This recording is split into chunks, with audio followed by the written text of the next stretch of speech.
Emergency alert, threat level severe. This was no normal Amber Alert. I woke up to the sound of my phone making a tone I've never heard before, sort of a rapid-fire pinging. I turned it on to see what was going on, and there was some sort of alert notification. What was odd was that I couldn't close it or even turn my phone off.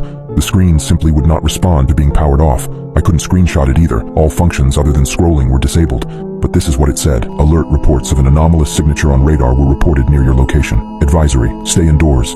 Bring all house pets inside. Turn off all noise-making devices. Seek shelter in basements or rooms without windows or doors to the outside. Emergency services are suspended until further notice. Threat level is severe. Obey all instructions to prevent unnecessary loss of life or property. Now obviously this was pretty effing concerning. It's late in the season for any large storms, but it's not unheard of, and we've had tornadoes here before.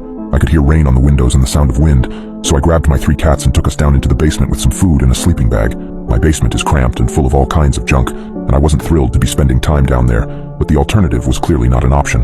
While the cats wandered around digging in boxes and knocking things over, I had time to sit and read the alert over again, which is when things started to seem strange. I must have missed it the first time, but now I noticed the warning to turn off all noise-making devices. What did that mean? Why would that be important?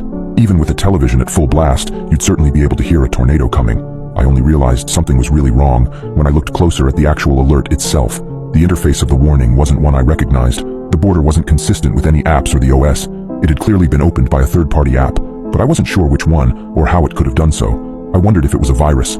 I had to work in a few hours, and I didn't want to stay awake for nothing. Leaving the cats downstairs, I went up and turned on the television in the living room. I wasn't really sure what to expect, but I couldn't help feel another jolt of fear when that same message popped up in a traditional emergency broadcast. That awful klaxon made my heart rate spike, so I turned it off and went back to the basement to wait it out. I sent my boss a text on my old pay-as-you-go, which seemed to be unaffected for whatever reason, letting him know I might not make it in that day. As it turned out, he was also in his basement. He could hear what sounded like heavy rainfall and wind outside. We wished each other well, agreed that work would be canceled, and went back to waiting. The cats settled in various places, and I curled up in my sleeping bag and fell asleep. We all woke up at the same time about an hour later. It wasn't as much a jolt as a slow, confused awakening. Something wasn't right. The cat's eyes were wide, their fur puffed up. One, my oldest girl, had her eyes locked on the filthy little window at the far corner of the room. I was absolutely overcome by a palpable sense of dread, but my frantic glances around the room were fruitless. The cats began to hiss, all of them looking at that window now, but I couldn't see anything except darkness. I turned toward the stairs, and the change in direction allowed me to hear something below the growling and hissing. A very low hiss, not like static, but like the sound of blood flowing through your ears when it's quiet. It was incredibly unsettling to hear it coming from an outside source. It was such an intimate, familiar sound, and hearing it that way was wrong. Very, very wrong. And I could also hear, bizarrely, what sounded like calliope music. At this point I was convinced I was losing my mind, or having an incredible lucid dream. But when one of the cats leaped from a box to fly across the room and under the stairs, I realized what it was. I ran to the box and tore it open. I dug through the contents until I felt cold metal. I lifted out the toy, which had been activated by my cat's weight, and scrabbled for the battery panel. Once the batteries were out and the music had stopped, I stood breathing heavily, holding the little bear in my hands. A music box my mom had given me as a kid. The bear, rosy-cheeked, smiled up at me, and I thought I would scream. The hissing noise was louder here, oppressive. It blocked out everything, even my breathing. I've heard the phrase paralyzed with fear before, and I detested it, thinking of it as a clumsy exaggeration. But now I realized it wasn't. It was a very real feeling. The cats continued to growl and shriek, though here in the middle of the sound it was almost impossible to hear them. I had to turn around. I had to get away from the window, but I simply could not bring myself to move even a single inch. The bear grinned up at me, and I hope I never come that close to the abyss again. The feeling of your mind slipping into that endless chasm is something you don't forget. The bear was cold in my hands. The cats shrieked and howled, and the sound grew so loud I could feel it in my bones. The window rattled, pelted by rain and hail, and that endless hellish dark loomed closer and closer. A scream bubbled up and pushed against my teeth when I turned to look through the dirty glass. Instantly everything stopped.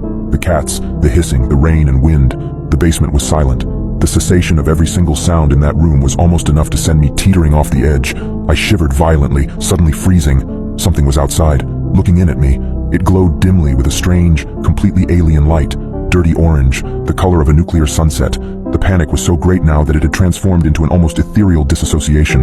The calm before the predator rips into flesh and bone. Something was at the window. I looked at it with glassy eyes. I don't know what it was. Looking at it was painful in a way I can't describe. The sight of it, so completely foreign, made my brain feel as if it was being exploded violently outward, tearing at the seams.